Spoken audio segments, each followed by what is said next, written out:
नमस्कार मित्रों, मैं आपका दोस्त संजय सिंह अपने कॉन्सेप्ट क्लासेस में आप सभी का स्वागत करता हूं।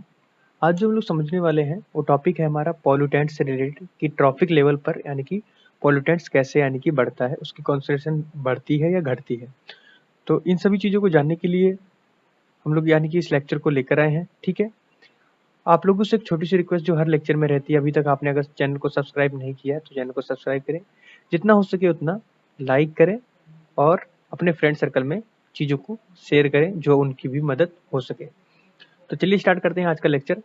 Pollutant is basically non degradable one move through the various trophic level in an ecosystem. कहने का मतलब यहाँ पर यह है कि जो पॉल्यूटेंट्स होता है वो स्पेशली अगर देखा जाए नॉन डिग्रेडेबल, मतलब जो डिग्रेडेबल ना हो, मतलब जो समय के अनुसार मतलब यानी कि घटित ना हो। घटित होने का मतलब ये हुआ कि जैसे कोई मतलब घास का तिनका ले लो तो समय के अनुसार क्या होता है, सड़ गल जाता है। लेकिन उसी जगह आप पन्नी ले लो, कोई पॉलीथीन ले लो, वो नहीं गलती है। ठीक है, यहाँ पर हम लोग क्या कह सकते हैं कि पॉल्यूटेंट्स अगर बोला जाए तो यहाँ पर हमारी जो पॉलीथीन है एक पॉल्यूटेंट्स की कैटेगरी में आ जाएगी। ठीक है, non degradable pollutants means material which can not be metabolised, जिसको हम पचा ना पाए, जिनको हम पचा ना पाए बाई लिविंग ऑर्गेनिज्म के द्वारा, उसे हम क्या बोलेंगे, नॉन डिग्रेडेबल। ठीक है, तो जो चीजें नॉन डिग्रेडेबल होती हैं, ठीक है, और वन ट्रॉफिक लेवल से दूसरी ट्रॉफिक लेवल तक यानी कि मूव करती हैं, उनको हम लोग क्या बोलते हैं, पॉल्यूटेंट्स। ठीक है, जैसे अगर बात करें क्लोरीनेटेड यानी कि हाइड्रोकार्बन्स, और हम लोग यानी कि डीडीटी को भी बोल सकते हैं। डीडीटी मतलब डाइक्लोरोडाइफिनाइल डाइक्लोरोटोन, तो इसको भी हम लोग बोल सकते हैं कि ये क्या है, पॉल्यूटेंट्स की कैटेगरी में। तो क्लोरीनेटेड हाइड्रोकार्बन्स एंड डीडीटी एक कार यानी कि ये क्या है, पॉल्यूटेंट्स है। और पीएम 2.5 एंड पीएम 0.5 करके जो आता है, ठीक है, ये भी पॉल्यूटेंट्स की कैटेगरी में आते हैं, बहुत ज्यादा न्यूज में रहते हैं। इन चीजों को समझना आपके लिए जरूरी है। अब बात करते हैं इनके कॉन्सेंट्रेशन के बारे में। We are concerned about these phenomena because together they enable even small concentration of chemical in the environment to find their way into organism in high enough doses to cause the problems। कहने का मतलब यहाँ पर यह है कि हम जैसे हम लोग यानी कि इन चीजों के बारे में जानते हैं, जो फिनोमिना है किसका, यानी कि जिससे जो कोई भी चीज है इवन स्मॉल यानी कि बहुत सारी कम जो चीजें हैं उनकी कॉन्सेंट्रेशन जो है ट्रॉफिक लेवल पर इन्वायरमेंट में धीरे धीरे बढ़ती रहती है। तो इसमें बोल रहा है, वो क्या बोल रहा है कि टुगेदर दे इनेबल यानी कि एक दूसरे को इनेबल मतलब योग्य बनाती हैं, इवन स्मॉल कॉन्सेंट्रेशन बहुत कम स्मॉल कॉन्सेंट्रेशन होती है किसकी, केमिकल की, इन द इन्वायरमेंट में, to find their way into organism यानी कि ऑर्गेनिज्म के अंदर उसकी अपनी वे को फाइंड आउट कर रहा है इन हाई इनफ डोजेस यानी कि ज्यादा डोजेस में कन्वर्ट हो रहा है। और ये प्रॉब्लम कर रहा है किस में जाकर, हमारे रेस्पिरेटरी सिस्टम में। इसको यानी कि कहने का मतलब यहाँ पर ये कि एक छोटी सी मात्रा जो है एक प्रोड्यूसर लेवल पर जो होती है, प्रोड्यूसर लेवल पर एक छोटी सी मात्रा जो होती है वो धीरे धीरे अदर ट्रॉफिक पर जाकर एक मैक्सिमम चंक ऑफ अमाउंट में यानी कि जनरेट यानी कि उपस्थित हो जाती है, और वो एक क्रिएट करती प्रॉब्लम। जैसे पहली बात तो ये होगी यानी कि आखिरकार पॉल्यूटेंट्स है क्या, जो नॉन डिग्रेडेबल हो। जो नॉन डिग्रेडेबल है उस समय के अनुसार क्या हो रहा है, उसकी यानी कि वो डिग्रेडेबल तो हो ही नहीं रहा, और उसको एक ट्रॉफिक से दूसरे ट्रॉफिक में ट्रांसफर किया जा रहा है। जैसे एक ट्रॉफिक से दूसरे ट्रॉफिक में जाएगा तो होगा क्या, वो डिग्रेडेबल नहीं है, उसकी कॉन्सेंट्रेशन बढ़ती जाएगी, और जैसे ही एट द लास्ट यानी कि ऐसे स्टेज पर जाएगा वो ऑर्गेनिज्म को ही डिस्ट्रॉय कर देगा। अब बात करेंगे यानी कि हमारे यानी कि मूवमेंट ऑफ द पॉल्यूटेंट्स जो इन्वॉल्व करती है दो मेन प्रोसेस को। पहला है बायो एक्युमुलेशन, ठीक है, पहला है हमारा बायो एक्युमुलेशन, दूसरा है हमारा बायो मैग्निफिकेशन। आखिरकार बायो एक्युमुलेशन क्या है, it refers how the pollutants enter the food chain, यानी कि बायो एक्युमुलेशन ये बताता है कि हमारे फूड चेन के अंदर यानी कि पॉल्यूटेंट्स आता कैसे है। तो in bioaccumulation there is an increase in the concentration of a pollutant from the environment to the first organism in the food chain. कहने का मतलब यहाँ पर यह है कि इन्वायरमेंट से फूड चेन का जो फर्स्ट ऑर्गेनिज्म होता है, जिसको हम लोग यानी कि प्रोड्यूसर मेनली बोलते हैं, ठीक है, प्रोड्यूसर बोलते हैं, उससे किस तरीके यानी कि वो हमारे यानी कि इन्वायरमेंट से प्रोड्यूसर में आने की जो प्रक्रिया है पॉल्यूटेंट्स की, उसको हम बायो एक्युमुलेशन के नाम से भी जानते हैं। और दूसरी बात मैं ये बोलूंगा कि पोल्यूटेंट्स का फूड चेन के अंतर्गत आना बायो एक्यूमुलेशन कहलाता है। दूसरे वर्ड में अगर बोलूं तो ये बोलूंगा इन्वायरमेंट से पोल्यूटेंट्स का बायो प्रोड्यूसर के अंतर्गत आना, तो उसे बोलते हैं हम लोग बायो एक्यूमुलेशन। अब आती बात बायो मैग्निफिकेशन। सिंपल शब्दों में बोलूं, अदर ट्रॉफिक लेवल पर यानी कि कैसे, यानी कि जो यानी कि पोल्यूटेंट्स है वो यानी कि उसकी कॉन्सेंट्रेशन बढ़ती है, और प्रत्येक ट्रॉफिक लेवल पर किस लेवल से यानी कि उसकी टेंडेंसी रहती है। जैसे यहाँ पर बोल रहा है कि bio magnification refers the tendency of the pollutants, यानी कि पोल्यूटेंट्स की टेंडेंसी को यानी कि रेफर करके चलता है। ठीक है, जो ये बोलता है to concentrate as they move from one trophic level to next, यानी कि एक ट्रॉफिक लेवल से नेक्स्ट ट्रॉफिक लेवल की तरफ मूव करता है। दस इन बायो मैग्निफिकेशन हम ये बोल सकते हैं there is an increase in concentration, यानी कि बायो मैग्निफिकेशन में हम लोग क्या बोलेंगे कि उसकी जो कॉन्सेंट्रेशन होती है वो बढ़ती है। ठीक है, in biomagnification there is an increase in concentration of the pollutants, यानी कि पॉल्यूटेंट्स की कॉन्सेंट्रेशन क्या होगी, धीरे धीरे बढ़ती है।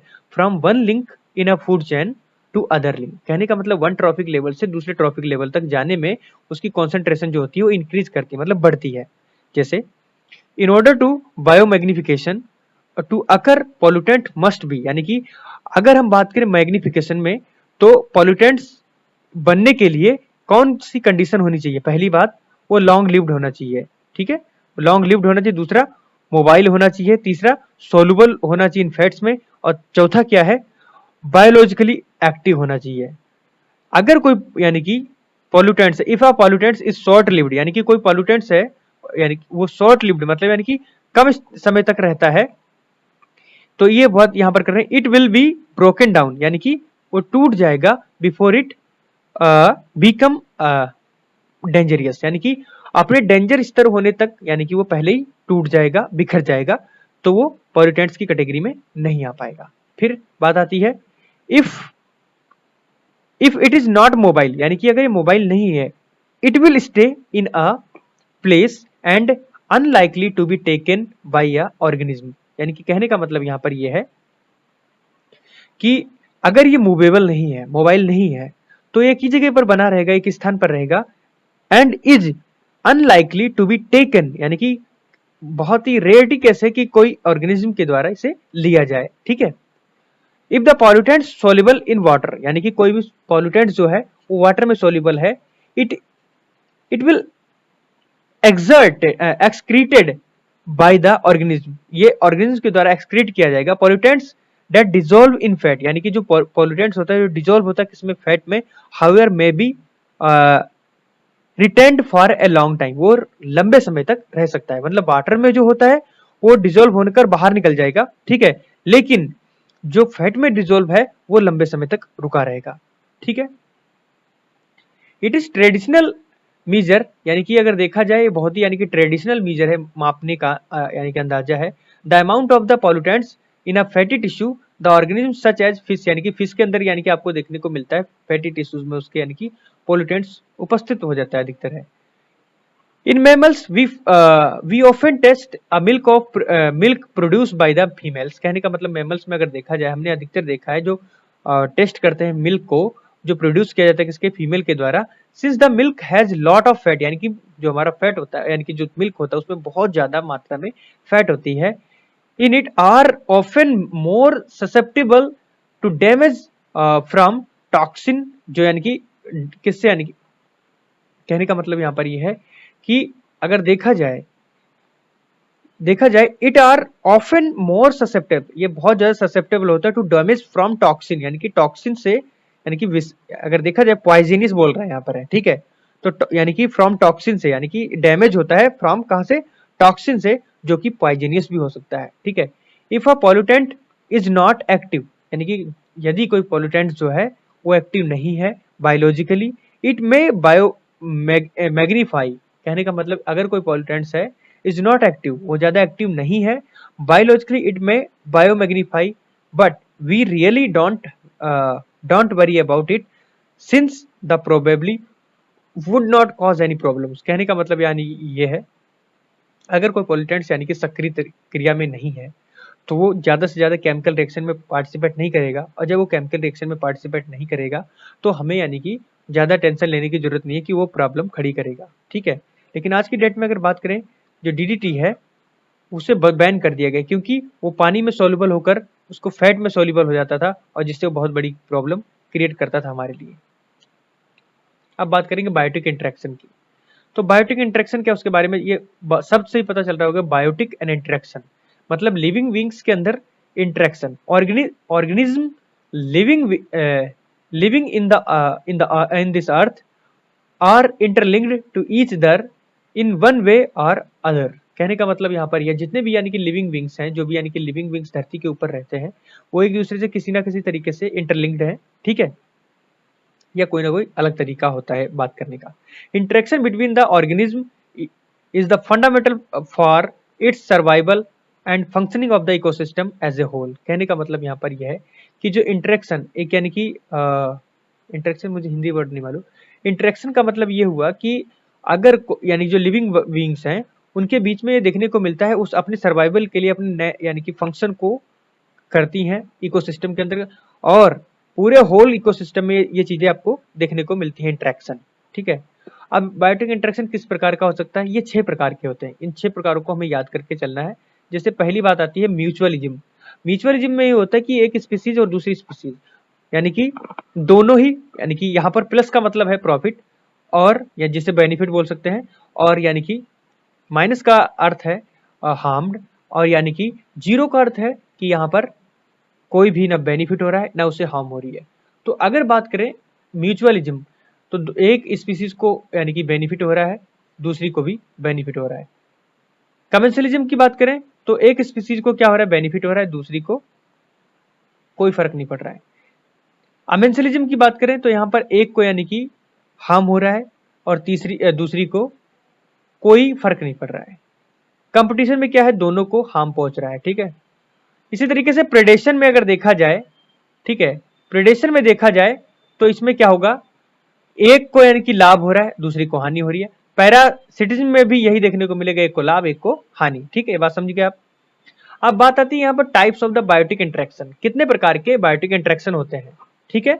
पहला हमारा जो है, यानी कि जो चीजें मैंने अभी बताई उसको डिटेल में यहाँ पर हम लोग डिस्कस करेंगे, जैसे म्यूचुअलिज्म। अब म्यूचुअलिज्म क्या है, बोथ द स्पीसीज बेनिफिटेड, यानी कि दोनों जो स्पीसीज हैं जो म्यूचुअलिज्म कर रही हैं वो क्या है, बेनिफिटेड है, क्योंकि एक दूसरे को कोई हार्म नहीं हो रहा है। जैसे इसमें बात करें, in in pollination mutualism the pollinator gets food. कहने का मतलब यहां पर यह है, पॉलिनेशन में अगर बात करें हम लोग कि जो यानी कि पॉलिनेटर है वो यानी कि फूड पाता है किससे, पोलन से या नेक्टर से, ठीक है। And and and the plant has its pollen transfer to other flower for cross fertilisation. कहने का मतलब यहां पर यह है कि अगर हम लोग यहां पर देखना चाहें कि म्यूचुअलिज्म में, तो यानी कि जो पॉलिनेशन है, पॉलिनेशन की प्रक्रिया में क्या होता है, जो पॉलिनेटर होता है मतलब जो परागकण लेकर यानी कि दूसरे फ्लावर पर जाता है, तो उसको यानी कि ले जाने में क्या मिलता है, उसको फूड मिलता है। लेकिन जिस पर ले जाकर वो रखता है उसको क्या मिल जाता है, क्रॉस ब्रीडिंग हो जाता है। तो दोनों को लाभ मिल रहा है, उसको भोजन मिल रहा है और यहाँ पर क्या हो रहा है, क्रॉस ब्रीडिंग हो रही है। तो मतलब फ्लावर भी यानी कि बेनिफिटेड हुआ और यानी कि जो उसे ले गया वो भी बेनिफिटेड हुआ। तो मतलब म्यूचुअलिज्म में ये कॉन्सेप्ट क्लियर हो गया। अब बात आती है कमेंसलिज्म में, no species benefited and other is unharmed unaffected. कहने का मतलब एक जो स्पीसीज है यहाँ पर वो क्या है, बेनिफिट है और दूसरे को अनइफेक्ट, मतलब यहाँ पर प्लस एंड जीरो का कॉन्सेप्ट है, प्लस और जीरो का कॉन्सेप्ट, प्लस और जीरो का कॉन्सेप्ट, ठीक है। अब आज बात आ रही है इसमें अगर देखा जाए तो काउडंग होता है। काउडंग में क्या होता है कि जैसे मान लो गाय ने गोबर किया, उसमें क्या होते हैं, बैक्टीरिया हो जाते हैं, यानी कि ऐसे कीटाणु हो जाते हैं जो उसको ही खाते हैं और उसी के अंदर रहते हैं। तो रहने के लिए उसे घर मिल गया, खाने के लिए उसको खाना मिल गया, लेकिन काऊ पर कोई फर्क नहीं पड़ रहा है। तो काऊ पे कोई फर्क नहीं है, मतलब जीरो। लेकिन बेनिफिटेड कौन है, जो उसके अंदर बैक्टीरिया जो यानी कि जो शेल्टर ले रहे हैं उसके अंदर, जिसको हम लोग यानी कि बीटल्स बोलते हैं, जो डंग बीटल्स बोलते हैं, जो उसको यानी कि उसका भक्षण कर रहे हैं, उसी के अंदर रह रहे हैं। तो उस पर कोई यानी कि पहली बात तो काऊ पर कोई फर्क नहीं पड़ रहा कि उसने तो गोबर कर दिया, कोई मतलब नहीं उससे गोबर से। लेकिन यहाँ पर जो यानी कि डंग बीटल्स है उसको खाने के लिए गोबर मिल गया और रहने के लिए भी गोबर मिल गया, तो कोई भी यानी कि उसको बहुत ज्यादा लाभ मिला, ठीक है। अब बात आती है कंपटीशन में। कंपटीशन में क्या होता है, दोनों जो स्पीसीज होती हैं वो हार्म्ड होती हैं, मतलब बाय द इंटरेक्शन, यानी कि अब जो जब वो इंटरेक्शन करेंगे अपने बीच में, तो उनके बीच में दोनों हार्म यानी कि एक दूसरे को हार्म पहुंचाएंगे। जैसे if two species eat a same food, यानी कि अगर दो स्पीसीज हैं वो सेम खाने खा रहे हैं, जैसे आदमी और कुत्ता का एग्जांपल ले लीजिए, दोनों ही क्या कर रही हैं, दोनों ही स्पीसीज क्या है, खाना यानी कि खाती हैं, ठीक है। अगर ये स्पीसीज यानी कि एक पर्टिकुलर मान लो एक एक कमरे में मान लो या एक मतलब किसी चार दीवारी में अनाज को भर दिया जाए और एक आदमी को कह दिया जाए कि आप ये अनाज जो है और ये कुत्ता दोनों ही इस कमरे से खाएंगे, ठीक है। लेकिन एक समय ऐसा आ जाएगा कि खाना जो होगा कम पड़ने लगेगा और आपकी भूख तो वैसे ही बरकरार रहेगी। तो होगा क्या, समय आने पर आप एक दूसरे को हार्म पहुंचा रहे हैं। मतलब अगर कुत्ता भी खाता रहेगा और आप भी खाते रहेंगे, तो या तो आप सोचेंगे ये ना हो तो मैं ज्यादा दिन तक खा लूंगा, और अगर कुत्ता सोचेगा अगर ये आदमी ना हो तो ज्यादा दिन तक मैं खा लूंगा। तो सिंपल फिनोमिना यहाँ पर है कि अगर दो स्पीसीज एक ही फूड को खा रही हैं और समय के अनुसार उसमें यानी कि स्कार्सिटी देखने को मिल रही है, तो दोनों ही यानी कि जो यानी कि स्पीसीज हैं वो सफर करेंगे शॉर्टेज ऑफ द फूड से, ठीक है। मेरी बात समझ में आ गई होगी। अब बात आती है प्रेडेशन की। प्रेडेशन एंड द पैरासिटिज्म क्या है, तो उसके बारे में समझते हैं। One species benefited the other is harmed, कहने का मतलब यहाँ पर ये, यहाँ पर जो पैरासिटिज्म या प्रेडेशन, इसमें क्या होता है, यानी कि प्रेडेटर और प्रे। प्रेडेटर मतलब शिकार करने वाला और प्रे मतलब जो शिकार है। मतलब यहाँ पर क्या हुआ, शिकारी ने वन स्पीसीज यहाँ पर क्या होती है, बेनिफिटेड होती है, दूसरी स्पीसीज क्या होती है, हार्म, यानी कि उसको हार्म पहुंचता है। जैसे शिकारी ने शिकार किया और यानी कि हानि किसको पहुंची, उसके शिकार को, लाभ किसको हुआ, शिकारी को। तो सिंपल है यहाँ पर, अगर जो प्रेडेशन मतलब जो शिकारी है मछली को यानी कि क्या कर रहा है, पकड़ रहा है, तो मछली को हार्म हुई, मछली की जान गई, लेकिन लाभ किसको हुआ, खाना किसको मिला, वो उसको जो शिकार किया जिसने। तो इस तरीके से हम समझ सकते हैं कि इस केस में हमें देखने को ये मिलेगा कि जो मछली थी उसको हार्म हुआ और लाभ यानी कि बेनिफिट किसको हुआ, बेनिफिट हुआ जिसने उसको यानी कि जो प्रेडेटर था मतलब जो शिकारी था उसको, ठीक है। पैरासिटिज्म के केस में भी सेम यही देखने को मिलता है। Tick gain benefit by sucking a blood, host is harmed by the losing blood. कहने का मतलब देखिए सिंपल तरीके से बताऊं, मच्छर यानी कि क्या करता है, या मतलब कोई ऐसा यानी ऐसा कोई इंसेक्ट जो क्या कर रहा है, आपका ब्लड चूस रहा है, ठीक है। आपका ब्लड यानी कि आपकी बॉडी का खून चूस रहा है, और खून चूस रहा है तो क्या कह रहा है, उसको उसको तो बेनिफिट हो रहा है क्योंकि उसकी भूख मिट रही है। लेकिन जिससे खून निकल रहा है तो उसके अंदर ब्लड की स्कार्सिटी हो जाएगी, मतलब कमी पड़ जाएगी, तो उसको हार्म हो रहा है ना, मतलब हानि पहुंच रही है।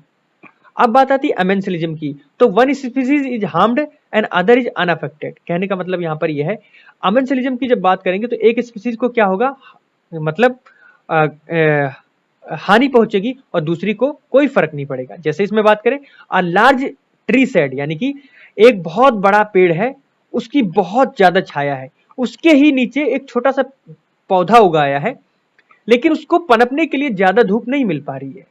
तो क्या हो रहा है, बड़े ट्री पर उसका कोई फर्क नहीं पड़ रहा है, लेकिन जो छोटा ट्री उसको यानी छोटा जो प्लांट है वो उसको पनपने के लिए बहुत ज्यादा धूप चाहिए, लेकिन वो तो उसे मिल नहीं पा रही है। तो यहां पर क्या हुआ, हार्म किसको हो रहा है, छोटे से प्लांट को, और किस पर अफेक्ट नहीं पड़ रहा है, अनअफेक्टेड कौन है, वो बड़ा वाला लार्ज ट्री, ठीक है। अब बात आती है न्यूट्रलिज्म की। There is no net net benefit और हार्म टू आइदर स्पीसीज। देखिए सिंपल तरीके से बोल दूं, एस टाइप का कोई यानी कि इंटरेक्शन हमें देखने को हमारी यानी कि लाइफ में देखने को तो नहीं मिलता है। तो यहां पर भी हम कह सकते हैं ये जो बताया गया, लेकिन हो सकता है किसी केस में देखने को मिले कि ऐसा कहां हो जाएगा कि मतलब दोनों ही बेनिफिटेड रहे और दोनों ही हार्म पहुंचाए, ठीक है। हार्म वाला तो कैसे हमने देख लिया। तो there is a no net benefit और no harm in either the species, perhaps in some specific interaction, यानी कि कुछ केसेस में हमें ये इंटरस्पेसिफिक इंटरेक्शन देखने को मिलता है। The cost and the benefit experienced by each partner, यानी कि जो यानी कि कॉस्ट है, या कॉस्ट मतलब यानी कि लागत, या मतलब यानी कि बेनिफिट जो है एक्सपीरियंस किया जाता है प्रत्येक पार्टनर के द्वारा, are exactly the same so that the sum to zero. It is not clear how often this happens in nature, यानी कि ये सब कैसे हो रहा है ये क्लियर नहीं है।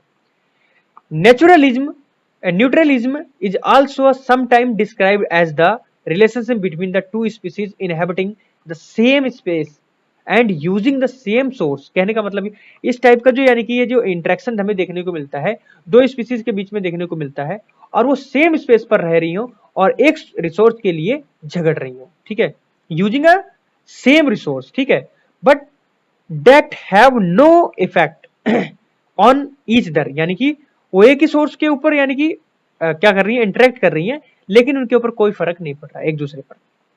In this case, one could argue that they are not interacting at all, यानी कहने का मतलब यहां पर यह है, इन दिस केस अगर हम बात करें, वन कुड आर्ग्यू, एक क्या कर सकता है, argue that they are not interacting at all, यानी कि आगे की तरफ यानी कि ज्यादा इंटरेक्ट नहीं करेंगे। ये तो मैंने बात बताई आपकी आपके यानी कि पॉल्यूटेंट साइकिल के बारे में। अब आपका है बायोजियोकेमिकल साइकिल, ठीक है, तो इसके बारे में मैं बताता हूं। बायो जियो केमिकल वर्ड से ही पता चल रहा है, बायो मतलब लिविंग बींग्स, जियो मतलब हमारा जो धरती है उससे रिलेटेड है, और केमिकल उसके अंदर केमिकल का फ्लो किस तरीके से हो रहा है। The living world depends upon the energy flow, यानी कि जितना भी हमारा लिविंग वर्ड्स है वो किसके ऊपर डिपेंड कर रहा है, एनर्जी फ्लो पर, ठीक है, and nutrient circulation that occurs through ecosystem. और दूसरी बात क्या बता रही है कि देखो कोई भी लिविंग बींग है वो किस चीज पर डिपेंड करके चल रहा है, पहली बात तो एनर्जी कितनी कहां से कहां तक जा रही है, दूसरी बात न्यूट्रिएंट का सर्कुलेशन कहां से कहां तक हो रहा है इकोसिस्टम में, ठीक है। Both influence the abundance of organism, the metabolic rate at which they live, and complexity ecosystem, कहने का मतलब यहां पर यह है कि दोनों इन्फ्लुएंस करेंगे abundance of the organism, the metabolic rate, यानी कि मेटाबॉलिक रेट भी होती है ना कि कितना हम पचा सकते हैं चीजों को, which they are live, and the complexity of the ecosystem, यानी कि ये भी देखना पड़ेगा कि किस रेट पर यानी कितनी रेट तक यानी कि पचा सकते हैं, और किस पर यानी कि जहां पर वो जीवित रहेंगे, ठीक है, and they are complexity of the and the complexity of the ecosystem, यानी कि ये इकोसिस्टम में कितनी कॉम्प्लेक्स वे में, जैसे यहाँ पर कुछ चीजें दिखाई गई हैं, जैसे यहाँ पर क्या हो रहा है, सन की लाइट आ रही है और यहाँ पर ये इससे भोजन बना रहा है, फिर रेस्पिरेशन कर रहा है, फिर हीट निकल रही है, फिर रेस्पिरेशन यहाँ पर क्या कर रहा है कि इस गाय ने क्या किया, ये फूड यहाँ से लिया, ठीक है, इसके द्वारा न्यूट्रिएंट्स गए, इसने भी रेस्पिरेशन किया, ठीक है। अब क्या कंज्यूमर क्या कर रहा है, इसको डिकम्पोज कर रहा है, ठीक है, डिकम्पोजिशन कर रहा है, और डिकम्पोज करने के बाद इसके जो न्यूट्रिएंट्स थे इसने मशरूम को दे दिए या और कोई चीज को दे दिए, कुछ न्यूट्रिएंट्स इसको यानी कि प्रोड्यूसर की तरफ भी चले जाते हैं। अब बात आते हैं the energy flow through the ecosystem enabling the organism to perform the various kinds of work, and this energy is utilized is ultimate lost as heat forever in terms of the usefulness of the system. On the other hand, the nutrients of the food matter never get used up, कहने का मतलब यहाँ पर यह है कि अगर दूसरे शब्दों में देखा जाए तो न्यूट्रिएंट जो यानी कि फूड का जो न्यूट्रिएंट्स होता है, ठीक है, nutrients of the food matter never get use up, उसको दोबारा यानी कि यूज अप नहीं किया जा सकता है। दे कैन बी रिसाइकल्ड, यानी कि उनको रिसाइकल किया जा सकता है अगेन एंड अगेन इनडिफिनेटली, यानी कि अनंत समय तक, ठीक है। For example when the breathe, यानी कि जब हम क्या कर सकते हैं, हम सांस लेते हैं तो we may be inhaling several millions atoms of elements that may have been inhaled by our ancestors or other organism, कहने का मतलब यहाँ पर यह है हम बहुत सारे एटम्स ऑफ यानी कि एलिमेंट्स को जो इनहेल कर जाते हैं और एक्सेल करते हैं, ठीक है, और बहुत सारी इसी प्रकार के जो यानी कि चीजें इनहेल की जाती हैं हमारे एंसेस्टर के द्वारा, अदर ऑर्गेनिज्म के द्वारा भी। Carbon, hydrogen, oxygen, nitrogen, phosphorus, ठीक है, ये सभी एलिमेंट्स जो है compounds make a 70% of the mass of our bodies, यानी कि हमारी बॉडी का लगभग 70% मास बनाती है, ठीक है, ठीक है, आवर बॉडीज, ठीक है, more than 95 of the mass of all living organism, यानी कि लगभग जितने भी लिविंग ऑर्गेनिज्म है उनका लगभग 90% ये चीजें बनाकर चलती हैं जो जैसे मैंने अभी बताई, ठीक है। In addition to these abouts, अगर इन सभी के कॉन्टेक्स्ट में अगर देखा जाए तो 15 to 25 other elements are needed, यानी कि कुछ अदर एलिमेंट्स भी जरूरत पड़ती है in some form of the survival and the good health of the plants and animals, यानी कि प्रत्येक एनिमल या प्लांट्स के लिए हमें लगभग 15 से 25 अदर एलिमेंट्स की जरूरत पड़ती है उनको क्या करने के लिए, गुड हेल्थ के लिए और उनके सर्वाइवल के लिए। दीज एलिमेंट्स आर मिनरल, ये सभी एलिमेंट्स जो मैंने बताए ये सभी क्या है, मिनरल्स हैं। Nutrients are always in circulation moving from non living to living. कहने का मतलब यहाँ पर ये है कि जो न्यूट्रिएंट्स हैं वो हमेशा नॉन लिविंग से लिविंग की तरफ यानी कि मूव करते हैं and then back to the non living, और दोबारा से फिर से नॉन लिविंग में आ जाते हैं। जैसे मैंने बताया था कि धरती से न्यूट्रिएंट्स क्या होते हैं, पेड़ में जाते हैं और पौधे के द्वारा हम लोग यानी कि जो भी मिलता है खाने को हम ले लेते हैं, वो न्यूट्रिएंट हमारे में आते हैं। और जब भी हम यानी कि चीजों को यानी कि मतलब जब मान लो सपोज करो हमारा जो यानी कि मल जो हमने त्यागा उसके द्वारा फिर से वो धरती में चले जाएंगे न्यूट्रिएंट्स, और फिर से वही यानी कि मतलब कहने का सिंपल मतलब यहाँ पर ये है कि हमने यानी कि नॉन लिविंग से लिए लिविंग बीइंग तक, लिविंग बीइंग ने छोड़े नॉन लिविंग तक, फिर से वही रिसाइकिल सिस्टम स्टार्ट हो जाता है।